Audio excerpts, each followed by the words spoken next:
ये समस्या का समाधान नहीं कि जाट मुसलमान के साथ हो गया और फला फला के साथ हो गया और यादव MY का जो समीकरण था 90 के दशक में, जब वो ध्वस्त हो गया तो जाट और मुस्लिम क्या आप खाक चलाओगे? कहा जाता था यादव मुस्लिम भाई भाई दोनों जैसे दूध मलाई। अब ना मलाई रही ना दूध रही, दूध फट गई। यादव जी हैं वो सब भाजपा के वोटर हैं। मैं जिस गांव से आता हूं वहां यादव तो लट लेके भाजपा को वोट डलवाता है। बजरंग दल का सबसे बड़ा नेता यादव ही है। मोनू माने सर वो भी यादव है। तो फिर क्या ये सब बात आप कर रहे हैं? ये मैं बात कौन कर रहा है? मैं फिर आप मुझे गुस्सा दिलवा रहे हैं। कौन बात कर रहा है? कोई आप? अरे आपकी तंजीम, कोई मुस्लिम तंजीम सरकार बयानबाजी। कुछ हमारे बड़े बड़े हजरत गृह मंत्री जी से मिल के आए थे, बताए क्यों नहीं, क्यों मिले? मोहन भागवत जी से भी मिले हैं, ठीक है। और वो देखे, अरे अभी आप बोलते बोलते याद आ गया, मोहन भागवत जी को राष्ट्रपिता कहने वाले उसी मेवात के मौलाना और वही इलियासी साहब, वही खट्टर जी के साथ, अब वही खट्टर जी के साथ खड़े होते हैं। और जिस मस्जिद में हमला हुआ वो मस्जिद भी उन्हीं की निगरानी में है। वो ऑल इंडिया इमाम काउंसिल के राष्ट्रीय अध्यक्ष भी है। सरकार से क्यों नहीं बात हो रही है भाई? पत्रकार है अभिसार शर्मा, एक खबर पूरी जिंदगी में उसने मोदी जी के पक्ष में नहीं चलाया, एंटी टोटल, और टोटल उसको मुसलमान ही देखता है ना। 95% मुसलमान ही व्यूअर भी है। और पैसा चीन से आता है, ये खुलासा हो चुका है। चीन से पैसा आ रहा, न्यूज क्लिक का हो गया खुलासा। अभिसार शर्मा आ गए ना लाइन में। अब सुनिए, चीन भारत का दुश्मन है या दोस्त है? दुश्मन। तो भारत के दुश्मन के पैसे से कोई आदमी अगर न्यूज चला रहा है और उसका देखने वाला अगर मुसलमान है तो ये कौन सा देश प्रेमी है? पहले मुसलमान नौजवानों को भी समझना पड़ेगा। आपको भी बेचने वाला कौन है? पसमानदा है। अभी गुड़गांव में जो एक वीडियो वायरल हो रहा है, जिसके दुकान में आग लगाई गई थी, सोफे का गद्दे का जो कारोबार था, जिसके दुकान में आग लगाई गई थी, मुरादाबाद का वो बताया जाता है। मुल्ला जी आपने देखा होगा नाम। तो वो कौन थे? वो मंसूरी थे, जो रजाई का, तोशक का, तकिए का काम करते हैं, रुई का काम करते हैं, जिन्हें आप धुना कहते हैं। प्रधानमंत्री जी ने उस बरादरी का नाम लिया। अब दिन के उजाले में उसके दुकान में आग लगा दी गई, कोई कार्रवाई आग लगाने वालों पर नहीं है। यदि वो प्रिवेंशन ऑफ एट्रोसिटी एक्ट के दायरे में होते तो आग लगाने वाला जेल में होता और जमानत के लिए झकता रहता, जमानत नहीं मिलती। आप एट्रोसिटी एक्ट में शामिल करने की बात कर रहे हैं, लेकिन कानून तो बनाया है, बाबा साहब के कानून में बाबा का बुलडोजर शामिल कर दिया है, उसी समाज के लिए जिसके आप हक की बात कर रहे हैं। यही बात तो देश के सामने साफ हो और उन कथित तौर पर पसमानदा नेताओं के सामने भी साफ हो कि हमारे कुछ पसमानदा नेता ज़रूरत से ज़्यादा एग्रेशन में आकर मोदी जी के एक भाषण के मात्र से प्रोग्राम पर प्रोग्राम कर रहे हैं, कसीदे पर कसीदे पढ़ रहे हैं। मैं ज़रा सा दूसरे ढंग का आदमी हूँ। मैं कभी भी किसी कथन पर भरोसा नहीं करता, मैं काम पर भरोसा करता हूं। और मैं प्रधानमंत्री जी से यही कहता हूं कि आपने भाषण तो दे दिया, आपने उनका नाम ले लिया, आपने चिंता प्रकट की है, मैं उसके लिए आपका आभारी हूं। मैं इसके लिए दिल की गहराइयों से आपका आभार प्रकट करता हूं कि स्वतंत्र भारत में किसी पहले प्रधानमंत्री ने पसमानदा मुसलमान का नाम तो लिया। लेकिन प्रधानमंत्री जी, जितने भी दंगे फसाद होते हैं, जितने भी मॉब लिंचिंग होते हैं, वो इन्हीं बिरादरियों के होते हैं। क्योंकि सड़कों पर यही रेड़ी पटरी जल्ली पल्ली धनिया मिर्ची जो भी आप देखते हैं, मुर्गा मछली बेचने वाले, फल बेचने वाले, ये सब वही उसी सेक्शन के हैं। टायर पंचर बनाने वाले, छोटे मोटे कारोबारी जो हैं वो उसी सेक्शन के हैं और वही इस चपेटे में आते हैं। रोजी रोटी भी उन्हीं की छीनी जाती है और अब बुलडोजर भी उन्हीं पर अगर चल रहा है। जो है वहाँ पंचायत हो रही है, सभाएं हो रही है, यानी कि मुसलमानों को, जो रेडी पटरी की आप बात कर रहे हैं, टायर पंचर वाले, किसी मुसलमान को हरियाणा में अब नहीं रहने देंगे, गाँव में नहीं घुसने देंगे। ये सीधा ऐलान हो रहा है, वो वीडियो भी वायरल हो रहा है, वो जुलूस भी। मैं यही तो कह रहा हूँ, देश का मालिक जो होता है, देश का गार्जियन कौन है? देश का गार्जियन देश के प्रधानमंत्री हैं। तो गार्जियन अगर देख रहा है, सुन रहा है, और अगर उस गार्जियन को चिंता नहीं है, इतनी बड़ी आबादी के बारे में अगर देश का मालिक देखने के बाद, सुनने के बाद भी खामोश है, तो ये तो चिंता का विषय है। इसलिए मैं आप लोगों के माध्यम से आदरणीय प्रधानमंत्री जी से विनती पूर्वक कह रहा हूँ कि आप या तो पसमानदा शब्द का इस्तेमाल बंद कर दें, और अगर करते हैं तो उनके लिए कानूनी कवच दें। क्योंकि हमने 70 वर्षों तक जो वोट दिया, ये जग जाहिर है, हमने कांग्रेस को वोट दिया, कांग्रेस ने हमें रोजी रोटी नहीं दिया। रिकॉर्ड है, डेटा हमारे पास, बल्कि रोजी रोटी हमारी छीनी। ये डेटा है, ये रिकॉर्ड है, हमारी रोजी रोटी छीनी गई कांग्रेस के शासनकाल में। कांग्रेस ने हमें सुरक्षा भी नहीं दिया, दंगे फसाद जमकर हुए। एक सीरीज है पूरी लंबी चौड़ी, इतने दंगे कराए कि वो शहर जहां दस्तकारों का शहर था, उन तमाम शहरों को तबाह बर्बाद कर दिया। चाहे वो मेरठ हो, चाहे वो हाशिमपुरा हो, चाहे वो अलीगढ़ हो, चाहे वो फिरोजाबाद हो, चाहे वो मऊ हो, चाहे वो भदोई हो, चाहे वो वाराणसी हो, जहां लुंगी बिनते थे, जहां हम कालीन बनाते थे, जहां हम चूड़ी बनाते थे, जहां हम कैंची बनाते थे, जहां हम ताला बनाते थे। भागलपुर बिहार का जहां रेशमी चादर एशिया फेम था, और यही दस्तकार पसमानदा मुसलमान अंसारी बिरादरी के लोग, जिन्हें आप जुलाहा कहते हैं, यही बुनते थे।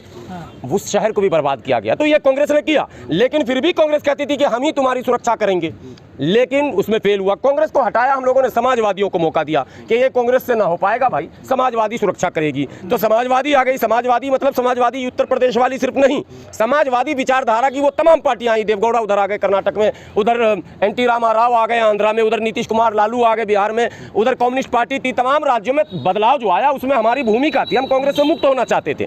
कांग्रेस से तो मुक्ति मिली, लेकिन जो आश्वासन था वो फिर ज़बानी का ज़बानी ही रह गया और दंगे फसाद से मुक्ति नहीं मिली। अब जब भारतीय जनता पार्टी इस नारे के साथ आई मैदान में कि सबका साथ, सबका विकास, सबका विश्वास, प्रधानमंत्री जी के इस नारे पर सबसे ज़्यादा खुश अगर कोई हुआ होगा भारत में तो यही दबा कुचला मुसलमान हुआ होगा कि लगता है सबका विश्वास जीतेंगे। लेकिन मौलाना 3 राज्यों में हरियाणा के ये फरमान हुआ है, ऐलान किया गया है कि मुसलमानों को ना तो कोई काम देगा, ना कोई अपनी किराए पर जगह देगा और ना ही उनकी रेहड़ी पटरी अपने इलाके में घूमने देंगे। तो हम आप लाठी लेकर नहीं जा सकते हैं। सुनिए, यही मैं कह रहा हूँ दोनों से मतलब वो सो कॉल्ड पसमानदा के लीडरों से भी कहता हूँ कि आप बात करना तो सीखिए, प्रधानमंत्री से, सरकार से बात करना तो सीखिए। बात करने का तरीका क्या है, क्या आप चाहते हैं? जानते क्या हो रहा है पसमानदा मूवमेंट में? पसमानदा मूवमेंट में हिस्सेदारी के नाम पर चमचागिरी शुरू हो गई है, और चमचागिरी करके कोई छोटा मोटा पद मिल जाए, खाने की दलाली मिल जाए। अरे भैया, जिंदगी में पहले अशराफ ने दलाली किया, अब पसमानदा दलाली करने आ गया, तो दलाल ही पैदा करोगे या कोई नेता पैदा करोगे इस धरती पर? नेता का काम है सरकार से बात करना। हम यही बार बार करें, हमने लिखत दिया, 20 लेटर हमने प्रधानमंत्री को दिया। हम डायलॉग करना चाहते हैं और हमें यकीन है कि प्रधानमंत्री जी बुलाएंगे, डायलॉग होगा और माहौल बेहतर होंगे। देखिए, गार्जियन जो है प्रधानमंत्री, मसले का हल वही कर सकते हैं। हम लाठी डंडे से मुकाबला नहीं कर सकते हैं। वो माइक से ऐलान कर रहा, अगर आप लाठी डंडे लेकर टूटते हैं तो दंगे फसाद होते हैं। दंगे फसाद में नुकसान हमेशा गरीबों का होगा, पसमानदा मुसलमानों का होगा, और हो भी रहा है, दिख भी रहा आपको, ये नहीं कि नहीं दिख रहा। हरियाणा हिंसा में मुसलमानों का समर्थन के लिए जाटों ने मतलब कदम बढ़ाया और कहा वो एक पॉलिटिकल मैटर है। हमें अकेला नहीं के बयान होते हैं। जब किसान आंदोलन हुआ तो 10-20 मौलाना भी पहुंचे कि हम किसान को भी अकेला नहीं छोड़ेंगे, और लोगों ने काफ़ी मदद भी की, भंडारा भी चलाया, सब कुछ किया, मंच पे भाषण भी किए। अभी पहलवान बैठी थी, उसमें भी कई संगठन आए थे, कौमेवाद के लोग भी आए थे, उसी का खाना पूर्ति जाटों ने अपना कर दिया। ये पॉलिटिकल भाषा है। ये समस्या का समाधान नहीं कि जाट मुसलमान के साथ हो गया और फला फला के साथ हो गया और यादव MY का जो समीकरण था 90 के दशक में, जब वो ध्वस्त हो गया तो जाट और मुस्लिम क्या आप खाक चलाओगे? कहा जाता था यादव मुस्लिम भाई भाई दोनों जैसे दूध मलाई। अब न मलाई रही न दूध रही, दूध फट गई। सारे मैंने जो यादव जी हैं वो सब भाजपा के वोटर हैं। मैं जिस गांव से आता हूं वहां यादव तो लट लेके भाजपा को वोट डलवाता है, ये मैं कैमरे पे कह रहा हूं, और न डालने पर दंगा फसाद कर देता है। बजरंग दल का सबसे बड़ा नेता यादव ही है। बिट्टू बजरंगी खुद जो है अभी जो सबसे ज्यादा फेमस मोनू माने सर, वो भी यादव है। तो फिर क्या ये सब बात आप कर रहे हैं? ये बेकार की बातें हैं। बात सरकार से करनी होगी, मसला सरकार हल करेगी। अनदेखा कर रही है ना मसले को। बात कौन कर रहा है? फिर आप मुझे गुस्सा दिलवा रहे हैं। कौन बात कर रहा है? कोई आप? अरे आपकी तंजीम, कोई मुस्लिम तंजीम, सरकार बयानबाजी। वो जो जाते हैं जिन्हें आप कह रहे हैं बात करने के लिए, उन्हें तो अच्छे से समझा के भेजा जाता है सरकार की तरफ। हाँ, वो तो अभी फिर मैं बोलूंगा, फिर आप लोग कहेंगे मुझे लोगों ने मना किया, मैं बहुत बर्दाश्त करता हूँ। अभी गए थे कुछ हमारे बड़े बड़े हजरत, गृह मंत्री जी से मिल के आए थे, बताया क्यों नहीं, क्यों मिले? ऐसे तो इतने अच्छे हैं, मोहन भागवत जी से भी मिले हैं, ठीक है। और वो देखे, अरे अभी आप बोलते बोलते याद आ गया, मोहन भागवत जी को राष्ट्रपिता कहने वाले उसी मेवात के हैं, मौलाना इलियासी साहब। वही खट्टर जी के साथ भी, वही खट्टर जी के साथ खड़े होते हैं। और जिस मस्जिद में हमला हुआ वो मस्जिद भी उन्हीं की निगरानी में है। वो ऑल इंडिया इमाम काउंसिल के राष्ट्रीय अध्यक्ष भी हैं। सरकार से क्यों नहीं बात हो रही है भाई?